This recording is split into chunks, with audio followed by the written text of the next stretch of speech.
রাজধানীর পুরান ঢাকার ইসলামবাগে একটি প্লাস্টিকের কারখানায় আগুন লেগেছে। মুহূর্তের মধ্যে আগুন পাশে থাকা 8তলা ভবন সহ 4-5টি টিনশেড বাড়িতে ছড়িয়ে পড়ে। দুপুর 1:30টার দিকে আগুনের খবর পায় ফায়ার সার্ভিস। ঘটনাস্থলে পৌঁছে ফায়ার সার্ভিসের 11 ইউনিট প্রায় 2.5 ঘন্টা চেষ্টা চালিয়ে আগুন নিয়ন্ত্রণে আনে। সাব্বির প্লাস্টিক সেন্টার থেকে আগুনের সূত্রপাত হয়, তবে প্রাথমিকভাবে আগুন লাগার কারণ ও হতাহতের কোনো খবর জানাতে পারেনি ফায়ার সার্ভিস।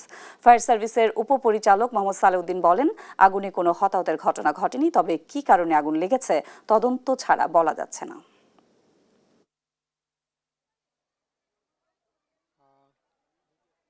আগুন আমাদের পুরোপুরি নিয়ন্ত্রণে আছে। আগুন আর বাড়ার কোনোই সম্ভাবনা নেই।